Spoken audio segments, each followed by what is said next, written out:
जम्मू कश्मीर से बड़ी खबर आपको बता दें, एलओसी पर बढ़ाई गई है सिक्योरिटी। नए साल से पहले सख्त की गई है सिक्योरिटी। बीएसएफ ने एलओसी पर पहरा बढ़ाया है।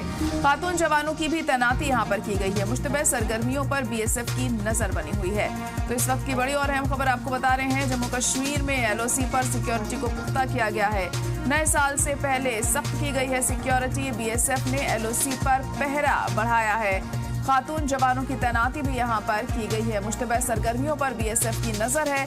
नए साल के चलते ये अहम कदम उठाए जा रहे हैं ताकि किसी तरह की दरअंदाजी की कोशिश को नाकाम किया जा सके दूसरे मुल्क से। और उसी के चलते चप्पे चप्पे पर जवानों की तैनाती हम देख रहे हैं। सरहदों पर खासतौर से इस बात का ध्यान रखा जा रहा है कि किसी तरह की कोई चूक ना हो, किसी तरह की कोई गलती देखने को ना मिले और किसी भी तरह की कोई मुश्तबह हरकत होती है तो फौरन उस पर एक्शन लिया जाए।